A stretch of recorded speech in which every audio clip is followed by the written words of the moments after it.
All right, what is up? Welcome to the Spoiler Kings. My name is Tank Kramer with Brandman Brandon, Brian the Grizzly, and we're gonna talk about Agatha, episode 7. Was Yeah, it you did it. Deaths? Yeah, that one I know. Deaths in Hands Mine, I think it was. Something like that. It was Death in My Hands, or no, I think it was Death in Hands Mine because it was like weird the way they did it.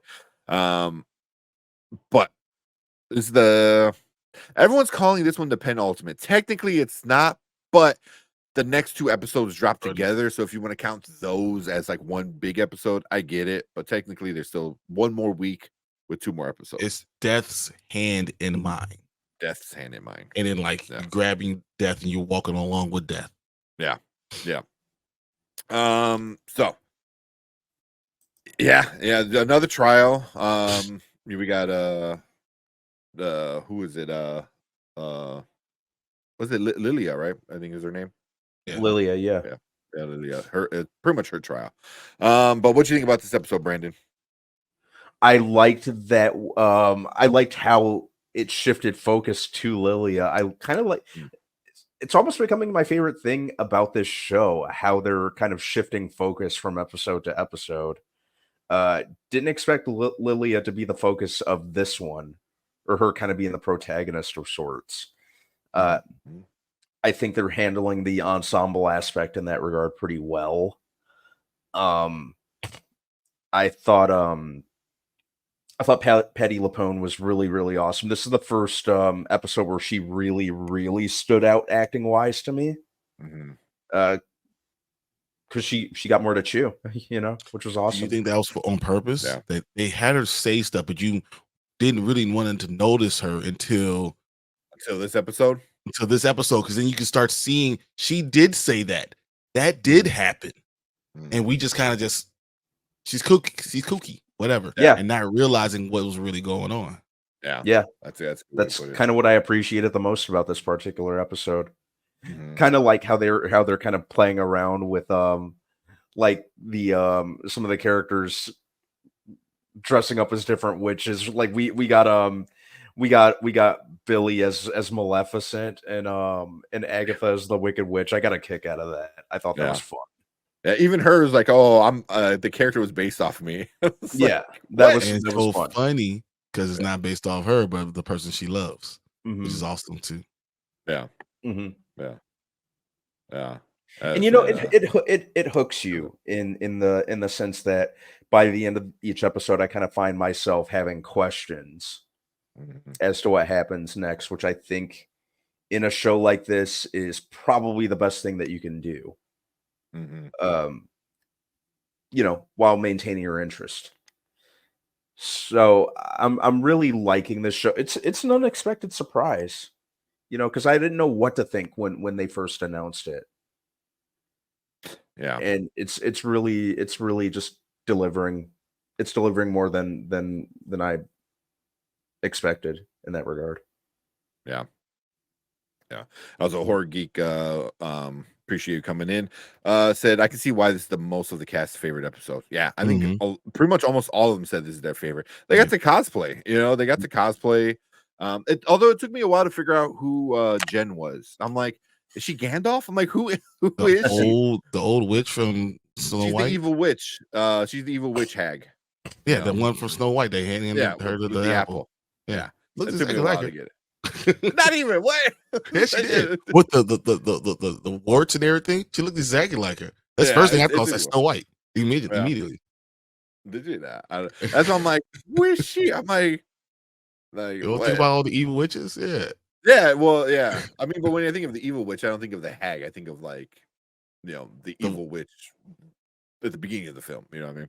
Oh, I think about the hag because she's the one that handed the apple, and that's exactly what she looked like. So that's why I thought that. But this episode was interesting. I just thought Patty LuPone's character was like really like emotional, and that exactly what I was saying. I just wanted to see Mephisto.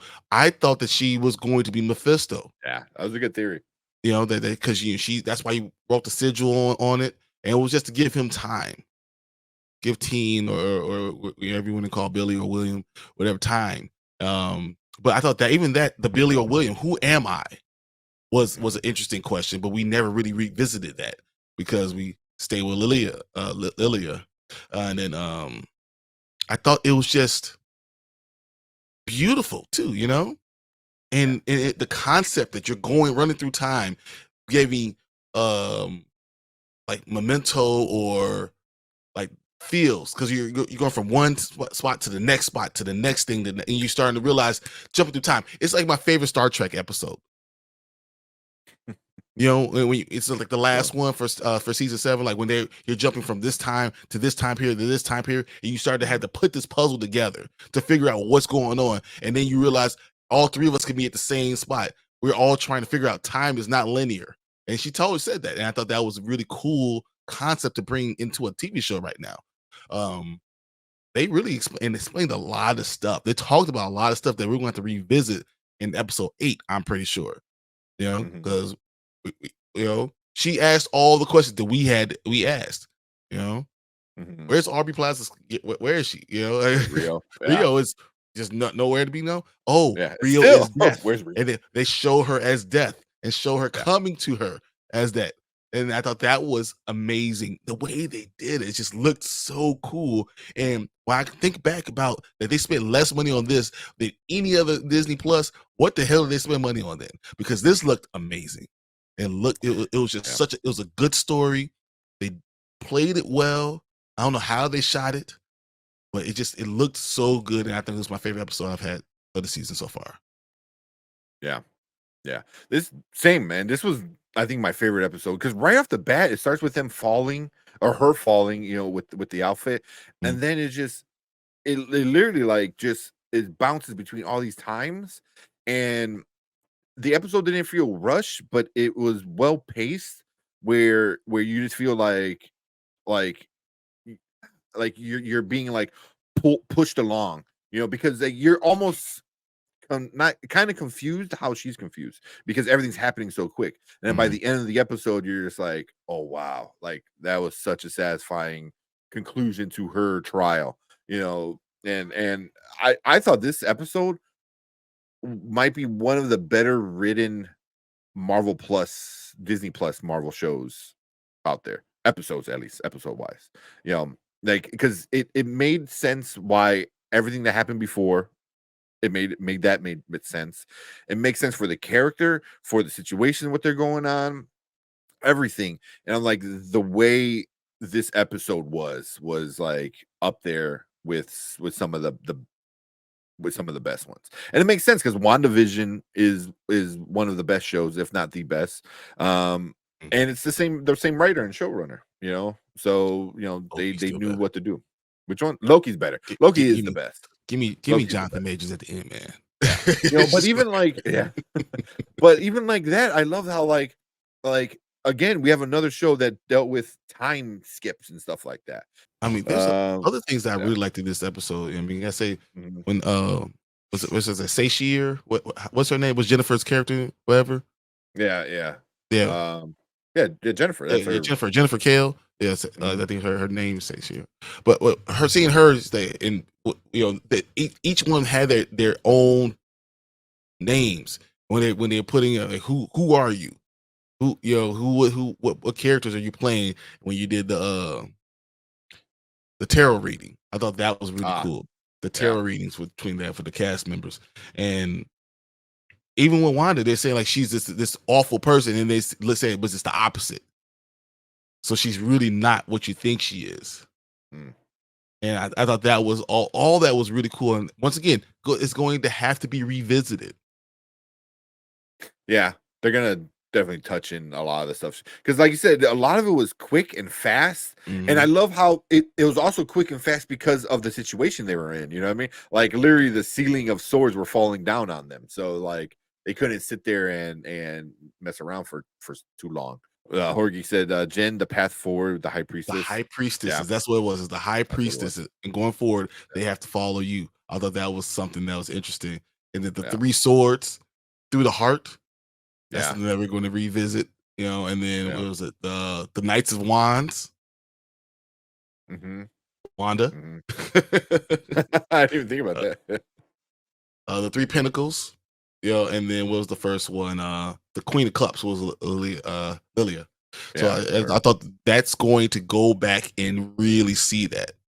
And that's going to be interesting in the next episode, because the next episode is going to be 2 in a row. I'm excited by that. I almost don't want it to end because I won't be upset when it's over.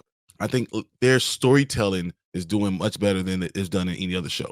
Most of the time with the shows, they just try to throw crap against the wall. This show and Falcon and Winter Soldier, I thought that those are 2 very well written stuff.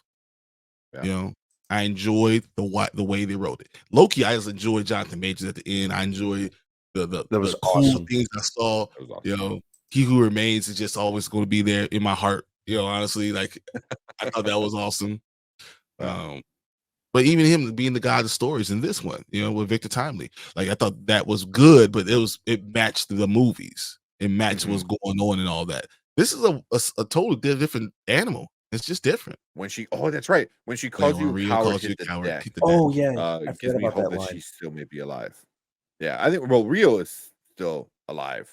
Yeah, he's talking about Wanda, I think, but I think the Rio's the one that's gonna call her coward. I thought that was the point. Yeah. Oh, when she calls you a coward, hit the deck. Yeah. Oh, okay. So you think I remember Wanda that calls her coward, which I can understand. That's interesting. We want to hear from you guys what you guys think about episode 7. We there's a bunch of stuff we haven't even got into because there's so many Easter eggs in this one. But we want to hear from you. Leave a comment down below. Let us know what you thought about episode 7 of Agatha All Along. Make sure you come check us out next Thursday, Halloween. Yeah, I think. Yeah, we should be live. Trick or treating is done by then. Yeah.